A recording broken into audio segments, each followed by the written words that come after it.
오늘은 교회 절기로서는 종교개혁 기념 주일입니다. 오직 믿음으로, 오직 은총으로, 오직 성서로만이라고 하는 종교개혁의 주제는 종교개혁이 무엇인가를 분명하게 보여줍니다. 로마 가톨릭의 교권주의가 아니라 하나님의 말씀을 중심으로 하나님의 은총 가운데서 바른 믿음을 세워나가는 것이 종교개혁의 정신이었습니다. 좀 더 단순하게 말하자면 초대교회가 지녔던 그 믿음을 회복하자, 그것이 종교개혁이었습니다.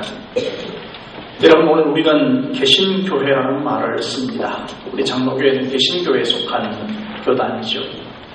여러분, 개신교회라는 이 말 속에는요, 끊임없이 거듭해서 개혁하는 교회다, 그런 뜻이 담겨져 있습니다. 그러니까 각 시대마다 그리고 또 그 상황에 따라서 거듭 개혁해 나가면서 바른 믿음을 세워나가고 바른 믿음을 전하는 것, 그것이 개신교회라고 하는 의미가 될 것입니다. 종교개혁주의이기 때문에 특별히 우리가 무슨 이야기를 하면서 이렇게 변화시켜 나가자, 그렇게 선포하는 것은 큰 의미가 없다고 생각합니다. 오히려 매 순간순간마다 우리 자신을 돌아보고 우리의 부족함을 채우고 또 나아가야 할 방향을 바르게 세워나가는 것이, 그것이야말로 종교개혁이라고 생각합니다. 올해 우리 교회는 사도행전을 꿈꾸는 교회가 되자고 표를 내걸고 지금 한 해를 달려가고 있습니다. 물론 이 표를 올해 안에 완성하자, 그런 의미는 결코 아닙니다. 다만 우리 교회의 모습이 사도행전이 전해주고 있는 교회의 모습으로 거듭나는 출발점이 되어지고 그 같은 방향을 향해서 발걸음을 내딛자, 그런 의미가 담겨져 있습니다. 그리고 그 방향으로 가기 위해서 말씀을 배우고 훈련을 하고 때로는 함께 모여서 기도하고 또 전도를 하고 이런 일들을 우리가 해 나가자는 것입니다. 여러분, 이번 한 주간 동안 이루어질 작정반 기도회는 올해 마지막 기도회가 될 것입니다. 아주 단순한 마음으로 함께 모였으면 좋겠다, 그런 마음을 가집니다. 무슨 특별한 일이 있어야 하고 특별한 문제가 있어야 기도한다, 그런 생각하지 마시고요. 주님이 기도하라고 하셨으니까 그 말씀에 순종해서 우리가 함께 모여 기도합니다. 그런 고백의 심정으로 모여서 기도할 수 있으면 좋겠습니다. 그리고 전도 축제도 마찬가지입니다. 엄청난 사람들을 초청해서 시끌벅적한 잔치를 벌이자, 그런 것이 결코 아닙니다. 우리 교회 주변을 향해 복음을 전하고 가까이 있는 사람들을 초청해서 그들로 하여금 하나님의 말씀을 들을 수 있는 기회를 주자는 것입니다. 이런저런 목표를 세우긴 했지만 억지로 숫자를 맞추고 목표 달성이라고 하는 성과를 내자고 이 일을 시작한 것은 결코 아닙니다. 무엇보다 중요한 것은 이번 기회를 통해서 전도의 중요성을 생각하고 일상의 생활 속에서 전도자로 살아가자는 것입니다. 한번 행사를 위해서 전도하는 것이 아니라 우리 일상의 삶이 전도자의 삶으로 변화되자, 이것이 사실은 더 중요한 것입니다. 이제 우리가 계획하고 있는 전도 초청 예배가 3주간 남았습니다. 여러분, 이 남아있는 시간에 적어도 우리가 한 영혼을 구원하기 위해 기도할 수 있어야 하고 복음을 전하기 위해 노력할 수 있어야 합니다. 우린 복음 전도의 이유를 너무나 분명히 잘 알고 있습니다. 여러분, 주님의 지상 명령이자 성도의 사명이며 교회의 생명입니다. 그것이 전도예요. 주님의 지상 명령입니다. 피할 수 없는 것입니다. 우리 성도가 되는 순간 우리가 받은 사명이고요, 교회의 생명을 지켜내는 일이 전도입니다. 그러나 실제로 전도한다는 것은 결코 쉽지만은 않습니다. 오늘 오후 시간에 우리 전교인이 우리 교회 주변 지역에 나가 여기 하나님의 교회가 있으며 주님의 부르심이 있다는 사실을 함께 전하려고 합니다. 물론 이건 역시도 아주 미약한 전도의 한 방법이겠지만 그것도 전도의 한 걸음이라고 생각합니다. 사실 나가서 우리가 만날 수 있는 사람의 숫자는 극히 소수입니다. 만나지 못하면 문고리에 교회 주보와 간단한 교회를 안내하는 것을 걸어두고 올지라도 그 자체도 저는 전도의 중요한 발걸음이 될 수 있다고 생각합니다. 오늘 이 아침에 우리가 함께 듣고자 하는 말씀은 안드레라고 하는 주님의 제자 이야기입니다. 사실 안드레는 그리 많이 알려지지 않은 사도입니다. 요한복음서에 따르면 그는 본래 세례 요한의 제자였습니다. 근데 세례 요한이 예수님을 향해서 하나님의 어린 양이다 이렇게 말하니까 그 즉시로 주님을 따르기 시작한 사람입니다. 그야말로 그의 존재감은 크지 않았던 것으로 보입니다. 오늘 본문을 보면 여러분 안드레를 말하면서 뭐라고 말합니까? 시몬 베드로의 형제다 이렇게 설명합니다. 오늘 말씀에 따르면 베드로보다 안드레가 먼저 주님을 따랐잖아요. 그러니까 베드로를 소개하면서 오히려 안드레의 형제다 이렇게 말을 해야 옳을 터인데 거꾸로 안드레를 소개하면서 베드로의 형제였다. 다시 말하면 안드레는 별로 존재감이 크지 않는 사람이었다 이런 뜻이 되어집니다. 그는 자신의 스승이었던 세례 요한처럼 사람들을 굉장히 많이 모아놓고 설득력 있게 설교를 하는 사람은 아니었습니다. 사도행전에 나오는 빌립 집사님처럼 여기저기 다니면서 복음을 전한 그런 사람도 아니었습니다. 그는 그야말로 조용한 전도자였습니다. 좀 더 깊이 성경을 쳐다보면 그는 한 사람 한 사람을 주님께 데리고 온 조용한 초청자라는 말이 더 어울릴 것입니다. 그런데 여러분 한 사람을 전도하는 일은 결코 작은 일이 아니라는 사실을 우리는 기억할 필요가 있습니다. 킴벌이라고 하는 구두 수승공이 있었습니다. 그는 교회 학교에 나가서 교사로 수고를 했는데 그런 전도를 못했어요. 평생 전도를 잘 못하다가 어린아이 하나를 교회에 데리고 왔습니다.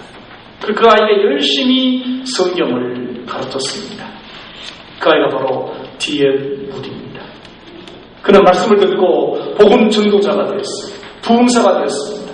D.L. 무디가 나가서 복음을 전할 때 얼마나 많은 사람들이 구원받았는지 그 수를 헤아리기가 어려울 것입니다. 킴벌 선생님은 한 사람을 한 아이를 전도했지만 그 결과는 너무나 놀라웠습니다. 어떤 분이 그런 말을 했죠. 우리가 먹는 사과 하나 속에 담겨있는 씨앗이 몇 개인지는 세어볼 수 있다 그랬습니다. 그렇죠? 사과를 먹으면서 세어보면 씨앗이 몇 개인지는 세어볼 수 있습니다. 그러나 그 씨앗 속에 담겨있는 사과의 개수가 몇 개인지는 아무도 모른다 그랬습니다. 그 씨가 땅에 심겨져서 사과나무가 되고 그 나무가 되어서 앞으로 맺게 될 그 사과의 숫자는 아무도 셀 수 없는 것입니다. 사실 이렇게 단정하는 것이 좀 아닌 줄 압니다만 우리 교회 안에는 소위 말하는 전도왕 같은 분은 아직 나타나지 않았습니다. 1년에 수백 명씩을 전도하고 제가 언젠가는 1년에 10,000명을 전도했다는 분을 만나보기도 했습니다. 그런 분은 없습니다. 그동안 전도하신 분들을 보면 대개 개인적인 또 인간적인 인격관계 속에서 전도가 이루어졌습니다. 그리고 사실은 이런 전도가 얼마나 중요한 것인가를 오늘 안드레가 우리에게 보여줍니다. 오늘 말씀의 주인공인 안드레는 어떤 사람이었습니까? 성경에 기록된 안드레의 모습을 정리해보면 그는 사람을 좋아하는 사람이었고 그리고 사람을 귀하게 여길 줄 아는 사람이었습니다. 그래서 사람들로부터 신뢰와 존경을 받는 그런 분이었습니다. 그렇다면 안드레는 누구를 전도했습니까? 첫 번째로 안드레는 형제 베드로를 예수님께로 데리고 왔습니다. 사실 전도의 첫 번째 대상은 멀리 있는 사람이 아닙니다. 가장 가까이에 있는 사람이죠. 가족이거나 그 다음에 친척이거나 친구거나 이웃입니다. 안드레는 본래 세례 요한의 제자였다고 했습니다. 어느 날 예수님이 세례 요한에게 세례를 받으러 왔을 때 요한이 뭐라고 말합니까? 보라, 하나님의 어린 양이로다. 여러분, 하나님의 어린 양이라는 말 속에는요, 보라 저분이 메시아다, 그런 뜻이 담겨져 있습니다. 이 말은 동시에 지금 요한은 자기 제자들을 향해서 이제는 나를 따르지 말고 저분을 따라가거라, 그런 말이기도 한 것입니다. 그래서 안드레가 그 순간으로부터 주님을 따르기를 시작한 것이죠. 안드레는 완고한 사람이 아니었습니다. 생각이 열려있는 사람이었고 순발력이 있는 사람이었습니다. 그래서 안드레는 예수님을 따르는 예수님에게 데려왔습니다. 안드레가 자기 형제인 베드로를 즉시 예수님에게 데려올 수 있었던 것은 메시아를 따르는 일이 세상에서 가장 위대한 일이라고 하는 확신이 그 속에 있었기 때문입니다. 또한 형제 간의 관계가 좋았다는 것을 말해줍니다. 여러분이 아무리 좋은 것을 이야기할지라도요, 관계가 사실 좋지 않고 사이가 나쁘면 중요한 문제를 쉽게 이야기할 수 없습니다. 또 이야기한다고 할지라도 잘 믿어주지도 않게 될 것입니다. 그러나 안드레가 당장 예수님께로 가자고 하니까 베드로는 안드레를 따라서 주님께로 가고 있습니다. 사실 가까운 사람을 전도한다는 것은 굉장히 어렵습니다. 신뢰와 존경이 바탕이 되어야 하기 때문입니다. 그리고 신뢰와 존경의 관계가 이루어진다고 하더라도 신앙적인 문제에 대해서는 그 이상의 문제이기도 합니다. 그건 개인적인 결단과 하나님의 감동하심이 있지 않고서는 이루어질 수 없는 것이 가까운 사람을 전도하는 일인 것입니다. 그렇지만 적어도 우리는 우리의 가장 가까운 사람들이 전도되는 길을 막아서지는 말아야 합니다. 나 때문에 저분이 다시는 교회 안 나가겠다, 그런 일은 없어야 한다는 것이지요. 가능하면 형제와 이웃 등 가까운 사람들과 친하게 지내고 가까운 사람들의 인정과 존경을 받아야 합니다. 안드레는 베드로를 예수님께로 데려왔습니다. 그리고 안드레가 데려온 베드로는 초대교회의 반석 같은 위대한 지도자가 되었습니다. 그는 예루살렘과 사마리아와 요빠와 그리고 가이사랴와 마지막에는 로마에 가서 복음을 전하는 위대한 전도자가 된 것입니다. 안드레는 자기 형제 베드로를 주님께로 이끌어왔지만 그의 이 전도와 초청은 너무나 놀라운 결과를 이루고 있다는 사실을 보는 겁니다. 우리는 먼저 안드레처럼 가까운 사람들에게 복음을 전하고 그들을 초청하기 위해 힘써야 합니다. 이번 전도 초청 잔치, 전도 초청 예배가 저는 그런 예배가 되었으면 좋겠다 하는 생각을 가집니다. 두 번째로 안드레는요, 이름 없는 한 아이를 예수님에게 데리고 왔습니다. 요한복음 6장 8절과 9절을 보십시오. 제자 중 하나 곧 시몬 베드로의 형제 안드레가 예수께 여짜오되 여기 한 아이가 있어 보리떡 5개와 물고기 2마리를 가지고 있나이다. 그러나 이것이 이 많은 사람에게 얼마나 되겠사옵나이까.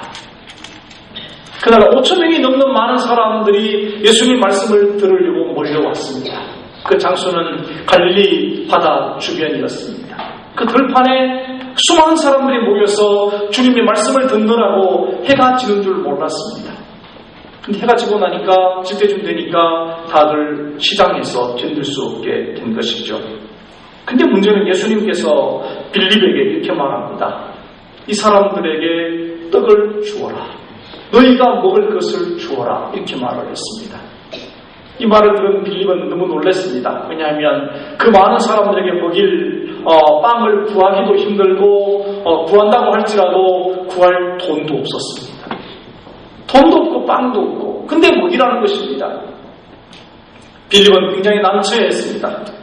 그때 생각이 열려있고 순발력이 있던 안드레는 무엇인가를 해보려고 시도하고 있습니다. 그런 사람들 틈을 다니면서 누군가가 떡을 좀 내놓을 사람이 있느냐고 소리를 지르기 시작합니다. 그때 한 아이가 이렇게 대답을 하죠. 안드레 선생님, 여기 떡이 있습니다. 엄마가 사준 도시락인데 보리떡 5개와 물고기 2마리가 여기 있습니다. 그리고 내놓았습니다. 안드레의 마음이 굉장히 감동이 되었을 것입니다. 이건 보통 일이 아니다. 그럼 그 아이를 데리고 예수님께로 왔습니다.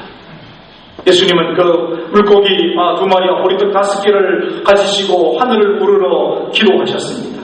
그리고 제자들에게 나누어 주라고 하시죠. 그리고 놀라운 일들이 벌어지게 됩니다. 우선 그곳에 모인 사람들이 배불리 먹었고 남은 것을 거두니 12광주리가 되었다고 말합니다. 근데 그보다 더 놀라운 일이 생겼습니다. 그 떡을 먹는 순간 거기 모인 사람들의 눈이 밝아졌습니다. 요한복음 6장을 보면요, 그들이 떡을 먹은 다음에 이는 참 선지자다라고 하는 고백에 이르게 된 것입니다. 여러분, 어떻게 해서 이 놀라운 일들이 벌어졌습니까? 여러분, 생각해보면 안드레가 한 아이를 예수님께 데리고 오는 것이 시발점이 되었다는 것을 우리는 알게 되는 것입니다. 여러분, 안드레가 한 아이를 예수님께 데리고 오는 것, 여러분, 이걸 다르게 말하면 어떤 의미를 가지고 있습니까? 세상에서 많이 알려진 어떤 한 사람이 아닙니다. 권세가 있고 그 다음에 영향력이 있는 큰 사람이 아닙니다. 그저 어린 아이 하나를 데리고 왔는데 이것이 놀라운 사건으로 변화된 것입니다. 한 소년을 데리고 온 이 전도는 우리에게 무엇을 가르쳐 줍니까? 여러분, 교회에 아무 도움이 될 것 같지 않는 시시한 사람, 아주 약한 사람, 가난한 사람, 병든 사람도 데리고 오라는 것입니다. 여러분, 예수님 당시에 어린아이와 여성들은요, 죄송합니다만은 사람 숫자를 셀 때 포함되지도 않았다고 합니다. 얼마나 비참한 이야기입니까? 사람을 숫자를 세는데도 포함되지 않았다. 근데 그날 이 어린아이가 제공한 음식을 배부르게 먹은 사람이 5,000명이라고 그랬습니다. 근데 5,000명 안에는 이 아이는 숫자에 포함되지도 못했습니다. 존재감이 없죠. 여러분, 이번 전도 초청에 누구를 초청하려고 준비하고 계십니까? 아주 작은 한 사람을 데려오려고 하십시오. 나는 할 일이 많고 바빠서 도저히 시간 내지 못하겠다. 그러면 내버려 두십시오. 내버려 두십시오. 나는 어디를 가고 싶은데 나를 불러주는 사람이 없다. 그런 사람을 데리고 오십시오. 늘 힘없이 하루하루를 살아가는 사람, 세상의 여러 울타리 안으로 들어가지 못하고 그 주변에서 놀고 있는 사람들이 많습니다. 여러분, 세상에는요, 많은 모임들이 있습니다. 공차회, 무슨 개 모임, 또 무슨 등산, 이런저런 모임들이 굉장히 많은데, 그런 모임에도 끼지 못하는 사람들, 그런 사람들을 데리고 오십시오. 왜냐하면 그 사람도 주님을 만나서 죄사함을 받고 하나님의 사랑을 회복하고 천국에 가야 할 사람들이기 때문입니다. 어린아이여서 사람들이 숫자에도 쳐주지 않고 아무 힘이 없다고 눈길도 주지 않는 아이에게 안드레는 주목했습니다. 그리고 그 아이가 가진 보잘것없는 도시락, 보리떡 5개와 물고기 2마리로 소중하게 여겼습니다. 오늘 누군가 교회에 오고 싶지만 가장한 사람이 없어서 오지 못하는 사람, 그들이 주님께 중요한 사람입니다. 인간적인 눈으로 보면 시시해 보이고 교회에 도움을 주기는커녕 교회가 도움을 줘야 할 사람도 주님께로 초청하시기 바랍니다. 왜냐하면 주님은 그들을 통해서 오병이어의 역사를 일으킬 줄 믿기 때문입니다. 마지막으로 안드레는요, 헬라 사람 몇을 예수님에게로 데리고 왔습니다. 요한복음 12장 20절을 보면 명절에 예배하러 온 사람들 가운데 헬라인들이 있었습니다. 여러분, 당시에도 이미 외국인이었지만, 이방인이었지만 유대교를 알고 있는 사람들이 있었습니다. 그들이 성지순례로 온 거예요. 이들은 예수님을 만나고 싶어 했습니다. 그래서 누구를 찾았냐면 빌립을 찾아갔습니다. 왜냐하면 빌립이라는 이름이요, 헬라식 이름입니다. 그러니까 헬라식 이름을 가진 빌립을 만나면 헬라인 자신들을 좀 이해해 줄 것 같아서 빌립을 찾아갔습니다. 근데 문제는 빌립이 이들을 데리고 예수님께로 간 것이 아니라 안드레를 찾아갔습니다. 왜냐하면 빌립은 순간 머릿속이 복잡해졌어요. 왜냐하면 유대인들은 명절 기간 동안에 비록 유대교인이라고 할지라도 이방인들을 만나면 부정탄다고 생각을 했습니다. 이방인들을 만나지 않으려고 하는 그런 분위기입니다. 근데 지금 이 이방인들을 데리고 예수님께로 가야 되냐 말아야 되냐 그런 고민에 딱 빠지게 된 거죠. 그래서 안드레를 찾아가서 의논을 했는데 안드레는 빌립과의 생각이 달랐습니다. 주님이 그들을 만나 주실 거라고 안드레는 생각을 하고 그 몇 사람을 데리고 주님께로 갔습니다. 안드레의 생각은 틀리지 않았습니다. 예수는 놀랍게도 그들에게 정말 중요한 복음의 핵심을 가르쳐 주십니다. 그것이 뭐냐면 죽음과 부활에 관한 그런 비밀을 그 외국인들에게 말씀을 해 주셨어요. 주님이 십자가에 죽으실 것과 또 부활하실 것과 또 그것으로 인해 하나님의 구원의 사건을 그들에게 알려주었습니다. 헬라의 철학으로는 도저히 이해할 수 없는 죽음과 생명에 대한 진리를 그들에게 보여주신 것입니다. 결국 예수님을 만났던 몇 사람의 이 헬라인들은 예수님으로부터 십자가와 부활에 대한 진리를 배워가지고 헬라로 돌아갔을 것입니다. 그들이 돌아가서 뭘 했겠습니까? 저는 적어도 그들이 만난 예수 그리스도의 이 복음의 비밀을 주변 사람들에게 전했다고 생각합니다. 후일 사도들이 이 헬라 지역에 가서 이 그리스 로마 지역에 가서 복음을 전할 때 수많은 사람들이 주님께로 돌아왔는데 이미 그 가운데서는 이들로부터 복음을 전해드는 사람들이 분명히 있었을 걸로 생각합니다. 그럼 어떻게 이런 일이 일어날 수 있습니까? 안드레가 헬라 사람을 예수님께 데려왔기 때문입니다. 한 사람을 데리고 온다는 것은 정말 놀라운 일입니다. 안드레가 헬라 사람을 주님께로 데려온 이 사건은 우리에게 커다란 교훈을 줍니다. 당시 유대인들이 만나기를 꺼려했던 사람들, 그렇지만 주님께 데리고 가서 복음의 비밀을 듣게 해준 이 사건, 정말 중요하죠. 우리도 안드레처럼 해야 합니다.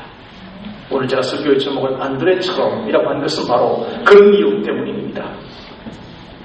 사람들이 만나기 싫어하는 사람, 여러분 사실 우리가 상대하기 싫어하는 사람도 전도를 해야 합니다.